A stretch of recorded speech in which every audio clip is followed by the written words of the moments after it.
EU country, then you'll see that Belgium, the text is quite small, but Belgium is this bar here. We are the fourth most expensive country in the EU region. If it's about the labor cost, the average labor cost for an employee. The Eurozone average is the orange bar here marked. I'm pointing at my screen, but you can't see, of course. The Eurozone average is considerably below the average labor cost in Belgium. So based on the official Eurostat statistics, you could say that Belgium is an expensive country to invest in on the aspect of labor cost, but it needs some nuance. But to give you the exact nuance, I need to explain how a labor cost is calculated in Belgium and how social security contributions are part of that calculation. And as all things in Belgium, it's quite complicated if you don't know the background on the system. So just to give you a quick introduction, a quick bootcamp in Belgium labor costs, I first need to explain the difference between white collar and blue collar employees, because the social security contributions which are levied on top of the wages, the gross wages you pay to a white collar and a blue collar employee, they are calculated differently. The average cost, the 26.52% you see here, which is just not the exact cost. It might differ a bit depending on your sector, but not by much, just by a few percentage points. But that cost is calculated on all gross wages. For white collar employees, it's just a percentage you pay on each euro of wage you pay. So if you pay 100 euros in gross to a white collar employee, it costs you 126 euros in short. For the blue collar employees, the system is a bit more complicated. You have the same rate that is applied, but it's applied to not the wages itself, but to 108% of all wages paid. And on top of that, you need to pay an additional 10.27% a contribution to subsidize the holiday pay for each of the blue collar employees. Why do we have the difference? Well, the difference is can be attributed to the different system we have for legal vacation for white and blue collar employees. A white collar employee in Belgium gets paid during his vacation, during his holiday days. You have 4 weeks of legal holiday in Belgium for a full-time employee. Let's say the employee takes all 4 weeks in July, which is a popular month for the main vacation in Belgium. Well, during that month, you just pay the wages and social security contributions due on those wages as an employer directly to the employee. Blue collar employees taking up the 4 weeks of vacation, they don't get paid by you, the employer. They receive no wages during their vacation days, but they get an allowance through the social security system. There are systems in place, vacation funds that pay the employees during that period with a check, a vacation check it's called. But that also means, of course, that if you are calculating social security contributions on the wages and no wages are paid during the vacation days, that the vacation days, the payment to the employees at that moment, that those payments incur no payments of social security contributions, but they are still due. Even on the vacation check the employees receive from the vacation fund, social security contributions are due. And to compensate for that lack of levy on the payment by the vacation fund, the employer has to calculate the contributions on 108% of all wages paid, which nicely compensates for the lost contributions for those days where people are, blue collar workers are on holiday. So that explains the difference between the contributions for blue and white collar workers. Not only is the base contribution, the 26%, calculated on 108% of the wages for blue collar workers, the additional 10.27% you pay on all wages for all blue collar employees. That's the way you finance the vacation fund to pay the employees during their vacation days. So in the end, the employer also pays his blue-collar workers during the holiday, the vacation days, but it's through a system with a third party, the third party being a vacation fund that is subsidized using the social security contributions. Complicated, but it has some historic reasons. There's currently a law that states that unification between these systems is necessary. So the difference between the blue collar system and the white collar system will eventually end, but it's hard to foresee when the social partners at the national level in Belgium will come to an agreement on which system to use. They will choose between one of those systems for both blue and white collar employees, but currently we have two different systems, which complicate the calculation of social security contributions, but in the end, it doesn't have a real impact on the labor cost, because in the end, the employer has to subsidize, pay for 12 months of salary for all employees, no matter their legal status, either white or blue collar. So that's one part of social security contributions you need to pay on all employment in Belgium. So a base percentage with some provisions for blue collar employees. On top of that, you need, but it depends on the sector, you need to pay some additional charges, a few percentage points at max, based on your joint industrial committee, which is your sector. Each sector in Belgium, let's say the chemical sector or the transport sector, they all have their own joint industrial committees. Those are organs of social dialogue where employer organizations and unions set the labor conditions for the entire sector, or the base labor conditions for the entire sector. Sometimes they set up sector-wide systems for example, occupational pensions on the sector level, small occupational pensions on top of the existing state pension system. Sometimes they create systems of training on the job, or external training for all employees of the sector, or even systems where a certain fund is established to give employees of the sector a certain kind of benefit.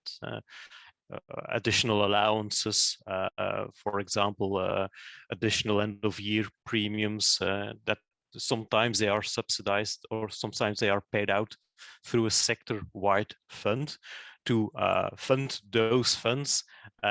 Small additional charges, small additional percentages or fixed amounts per employee are added on top of the regular social security contributions.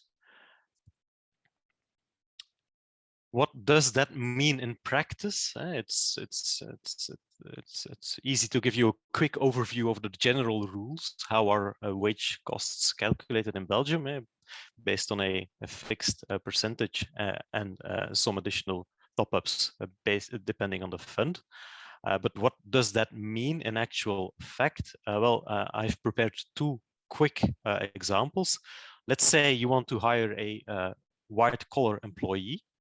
and you want to pay a gross salary of 3,500 euros a month, which is a normal pay for some profiles in Belgium. What does it cost you as an employer? Well, if you include the employer contributions, so the social security contributions, paying 3,500 euros each month costs you 4,400 euros, let's say, which is about 890 euros on top of the gross payment. What does it mean for the employee? Well, it means using a typical fiscal situation. This is calculated based on somebody that's unmarried and has no children. Well, in his case or her case, it would mean a net income of 2,200 euros. So the gap between the employer cost of 4,400 euros and the net income of the employee, 2,200 euros, is quite big. About half of the cost is the net income for the employee, which is typical around these wage scales in Belgium, as the taxes are progressive, as they are practically everywhere in Belgium, in the Eurozone. The gap even increases once the pay starts to rise and the salary starts to rise. For a blue-collar employee with an average salary of 2,200 euros, the cost is higher because we calculate it differently. And 2,200 euros costs you 2,800 euros, and that's excluding the 10.27 percent for the vacation pay. I'm realizing just now as I see my example, and from that budget of 2,800 euros, the employee only receives about 1,700 euros, which is not much. It's more in percentages than the white-collar employee receives, but that's because the gross income is lower. That's the effect of a progressive tax system. So based on this general explanation and the few examples I've given, the two examples, I think you might conclude that the cost of employment in Belgium is high and that the net income compared to the cost is quite low. You are maybe expecting a higher net income for the cost you need to make for these employees. I think that's a normal reaction to have, and I think it's a correct reaction. But we need to make some distinctions, because we often, as a payroll provider, get questions from clients looking to start up a business in Belgium about labor costs and about what it means net for all the employees. We very often do, let's say, benchmark and cost exercises before the first employee is hired. And based on those experiences, I can give you some pointers as to how we can mitigate those costs and how we can increase the net income. A few years back, I was approached by a UK firm looking to start a factory in Belgium or France, they weren't quite sure, to produce cheeses. I didn't know the UK was such a cheese loving country with such an expertise in cheeses, but apparently that's the case, and they wanted to open production on the mainland in anticipation of the Brexit. And they approached us and they asked us, could you please estimate for us what the average cost of an employee would be? An average cost across the entire structure of the enterprise we are looking to start up in Belgium. So the average cost for both the blue collars and the management functions we need to hire. And based on reward benchmarks, we calculated that the average cost per employee for this client would be 72,000 euros each year, which is quite a lot, let's be honest, but it's an average across the entire population. And it was calculated on the 75th percentile if we were looking at the gross salary. We were rewarding the entire staff in the 75th percentile, which is of course, quite high for a starting enterprise in Belgium, but still 72,000 euros on average per year per employee. It's quite a lot. And you could say that it was some bad news for the employer looking to start here, but this was just the first calculation. We made some other calculations showing that this cost could be lowered by quite a bit if we took some measures, if we took into account some mitigating factors. And I would like to discuss with you now some of those systems, some of those reductions in place for business starting in Belgium, and what it can mean for the average labor costs, because there are quite a few systems mitigating labor costs in Belgium. Firstly, and it's a big one, there's an incentive for new employers. All employers looking to start a business in Belgium can benefit from a reduction of the social security contributions. And it's a big reduction in the social security contributions for your first employee, the first employee you hire in Belgium. For that employee, you will never pay any social security contributions. The first employee is always exempt from social security contributions, which is already a very big saving. It's 26% at the minimum that you save on the first employee. For the second till the sixth employee, there's another reduction that's limited in time, and that's based on a digressive system during 13 quarters, 13 first quarters after hiring those employees. But it's a substantial reduction in any case. Just to give you an indication, if you take those reductions into account for the 3,500 euro salary we discussed as an example a few slides back, for the first worker, it would mean that you won't pay any contributions. So the gross salary is the actual cost of paying the employee. The second worker gets a big reduction in the first 2 years, let's say, and a smaller reduction after that, and all other employees get a big reduction in the first 2 years as well, and smaller reductions afterwards, but those are even smaller than for the second employee. But on average, you can save a few percentage points on the first 6 employees using this simple system, which is automatic. If your payroll provider does the declarations to the Social Security Office, he will always immediately use or subtract these deductions from the actual calculations of the social security contributions due. You can optimize the system because, for example, the first employee, you can switch them. Say you start up with a first employee that has a relatively low gross income. You can always switch if the person in question leaves the company after a few weeks or years or months. You can switch for another employee with possibly a higher wage. Good payroll providers such as we make sure that you always get the optimum optimization from this system. There's another incentive, and that's a very big one in the production sector for shift and night work. If you have people working in shift, 2 shifts is a minimum, because if you only have 1 shift, you don't have shift work, and you have a rota pattern where there isn't too much overlap between the shifts.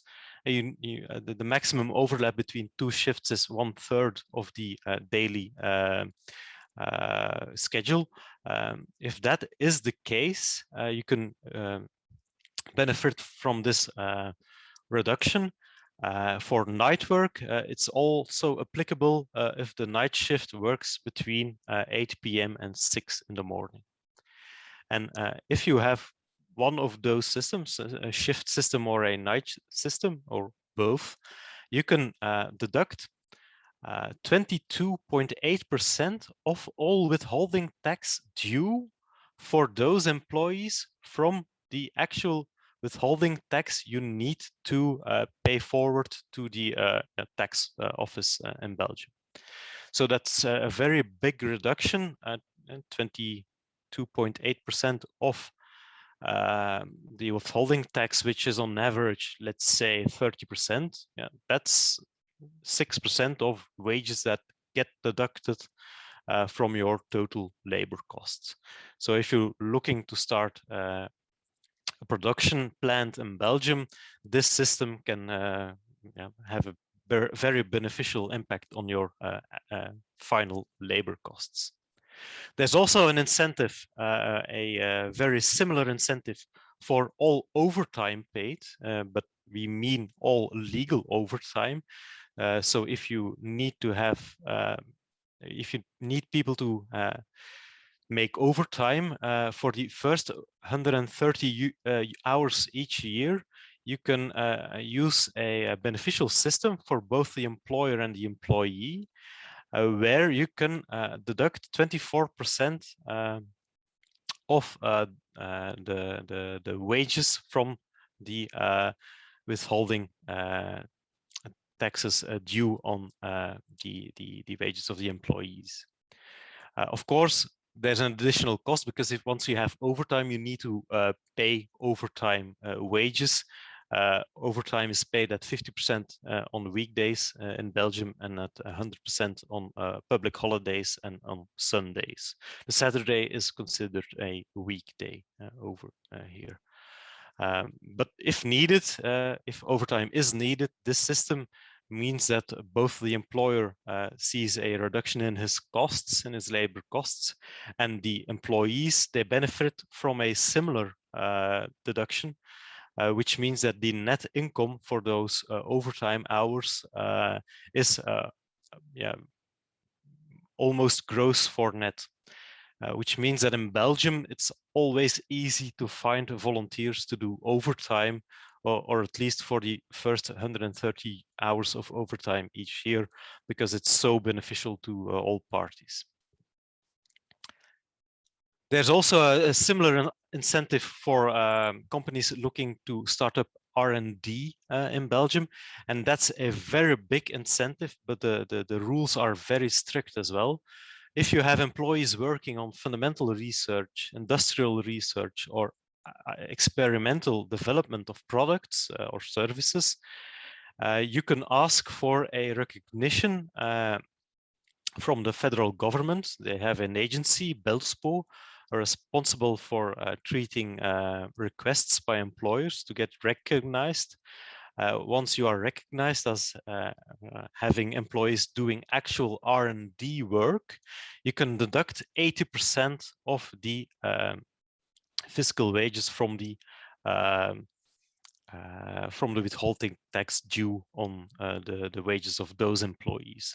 And that's a huge boost for companies looking to start up some R&D in Belgium. It's a very good system.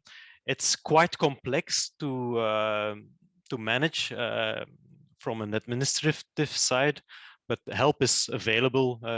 SD Worx, for example, has a team that does nothing but preparing files for recognition and treating or processing the reductions in the payroll. So it might be an interesting system to look at if you are considering opening up a shop in Belgium with some R&D activities. And apart from those general systems, there are also some, they are called support zones in Belgium. They are regional geographic zones within Belgian borders, which have been hard hit by big company closures. We have a support zone, as it's called, for example, near the city of Genk in the northeastern part of Belgium, because a few years back the Ford motor plant closed, and 5,000 people lost their job just at Ford, and not even including the suppliers. We have a similar zone near Charleroi, where Caterpillar had a similar closure. So there are a couple of support zones defined by the regional governments. You can check if you want to where those zones are situated using the websites mentioned here. It's different websites for Flanders and Wallonia. But there you can see which zones are considered support zones. And if you open up if you start employing people there, but you need to physically employ them within the borders of the zone, you get an additional incentive, an additional deduction from the withholding taxes you can apply on all wages. But there are some conditions. It needs to be you can only apply the reductions on additional jobs created with additional investments in that specific region. But it might be interesting to shop around to see if you are looking to start, let's say, a production plant in Belgium, if you shouldn't be looking in one of those zones. On top of that, there's a few other, but I won't discuss them because we don't have the time. I see that I need to hurry. There are a couple of other reductions based on the region where you employ people. We have 3 main regions in Belgium: Flanders, Wallonia, and Brussels. They all have smaller systems of reductions for older employees, unemployed, long-term and unemployed employees, unschooled employees, which can mitigate labor costs somewhat more, but not by big leaps, of course. But they can be interesting if you are looking to hire, let's say, difficult profiles in the labor market. So these are those were systems you can use to mitigate labor costs, to increase or to decrease the gap between costs and net income. We in Belgium, we have a bad habit of not changing the system we think is failing, but creating additional systems which try to mitigate the effects of the system we think is failing. So a part of the gap between cost and net income is the fiscal rule or the fiscal rules in Belgium, the taxation, to make sure that the employees get more paid each month on a net basis.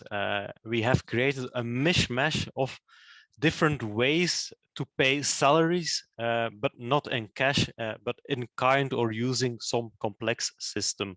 They are interesting to look at because they can have a big effect on the net income of the employees, with a very small effect on the employer costs. The most popular solution in Belgium to mitigate labor costs and to increase all net income is a voucher system. We have 2 main types of vouchers. You can give employees for each day worked a meal voucher, which is very common. It can be up to 6.91 euros each day net for each employee for each day worked, without an additional cost for the employer. So the 6.91 euros only costs you 6.91 euros each day. So that's used a lot. We have a same system for an annual bonus of 250 euros a year called eco vouchers. And those are vouchers used to buy eco-friendly products. The meal vouchers, as the name says, are used to buy either a meal in a restaurant or foodstuffs to prepare meals. Another way we use to mitigate labor costs and to increase net income is benefits in kind. We have a lot of benefits in kind, which are quite common in Belgium. Giving a laptop, giving a smartphone, giving an internet connection and a mobile a mobile plan to an employee is a very good way to optimize labor costs and to increase net income, because the employee receives the benefit of having a free internet connection, a free mobile plan, without paying too much in taxes. It's considered the benefit in kind you need to book for the Social Security office and for the tax office is far below the actual market value of the thing you are giving your employees. Same thing is becoming more and more common in Belgium with a company bike. You buy a bike for your employee, or you lease a bike for your employee, and the benefit in kind you need to book in the payroll is very, very low. And you can deduct, you can fully deduct the cost of the lease contract or the purchase of the bike from your costs. So it's a system that's becoming very common. It's a complication, but it's a good way to give something to your employees without it costing too much. A very big problem in Belgium is that company cars are used for the same purpose. For white collar employees above a certain pay grade, a company car is expected because it's such a big optimization, and the benefit in kind is valued very much below the market value of a car, which means that it's very interesting for the employee. But the system is due to change. There was a political agreement this week that the system needs to be changed. So they're looking at changing the system so only electric cars will be beneficial, but very beneficial, because you will be able to deduct up to 120% of the actual cost from your taxes, as a company, and the benefit in kind for the employees will still be very low for electric cars. We have some other ways to give bonus payments.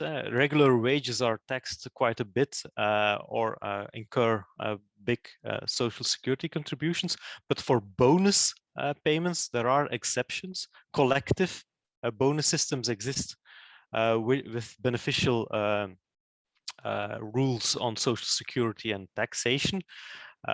Those are the collective bonus plans, CBA 90,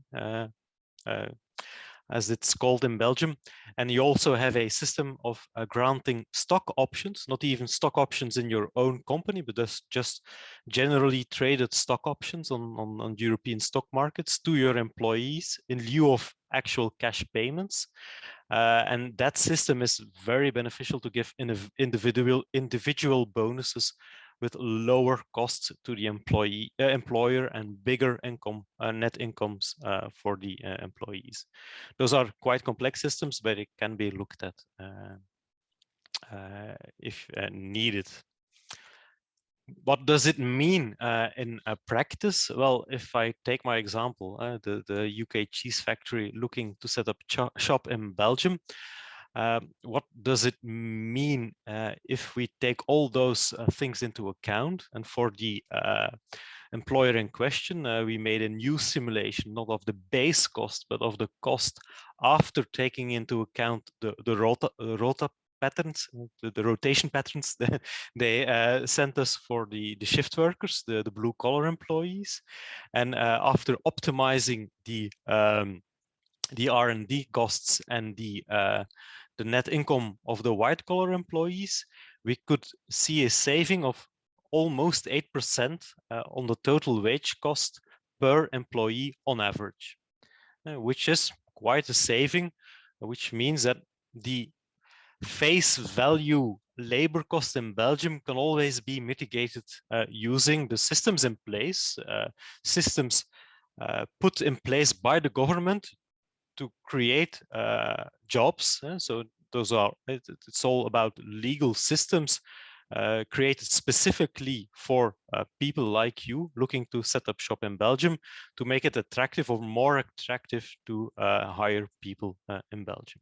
So all things are not what they seem at face value. Yes, based on the Eurostat figures, we are quite expensive on average, but for your situation, there can always be ways to optimize labor costs. And of course, that's only one part of the picture, because the biggest part of the labor cost in Belgium is the social security contribution. Yeah, that's the thread during this entire presentation. Of course, those contributions, they serve to finance a system that has benefits for the employee, of course. So the social security system is almost entirely focused on providing a safety net for employees, but there are some side effects or some very explicit effects for employers. An employer also benefits from the very big safety net of the Belgium social security system. And I just want to point out 4 main pillars of the social security system in Belgium that could be interesting for you as an employer or a prospective employer in Belgium. The first part, we've discussed it already, is the vacation. You pay a lot for your blue-collar workers in social security contributions, but the flip side is that you don't pay their actual vacation days. So in the end, it's just a switching of the final cost from the employer to a fund, but you get something back for the extra contributions you pay to the Social Security Office. Another very important system in Belgium is the system of temporary unemployment. We have unemployment, of course, which is financed by the Social Security contributions for all employees losing a job, quitting or being dismissed. They can get unemployment benefits, but they can also get unemployment benefits while they are under contract with you as an employer in certain scenarios. For example, these past 18 months, all employees furloughed because of the COVID epidemic aren't being paid by their employers currently. It's the Belgium Unemployment Office that pays these employees an unemployment allowance. And so that's something that's gives some room for give some room to maneuver as an employer, because yes, you are in a very difficult situation because you see orders subsiding, or you have to close because of the COVID measures. Well, part of the mitigating factors in place in Belgium is that you don't need to pay wages to the employees. And the same system exists for employers which that are confronted with force majeure, say your plant burns down, or with let's say economic slowdowns.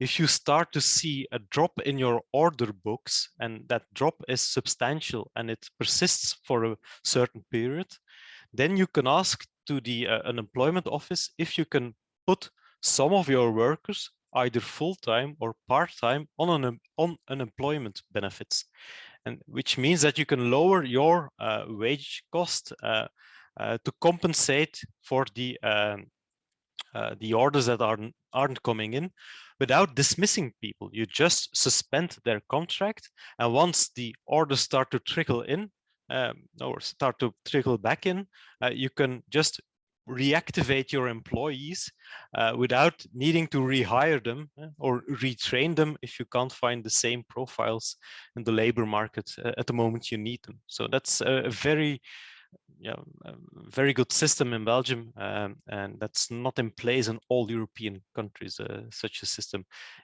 I think it's even a minority of the European countries which have similar systems. Pensions are subsidized through the social security system and not directly by the employers.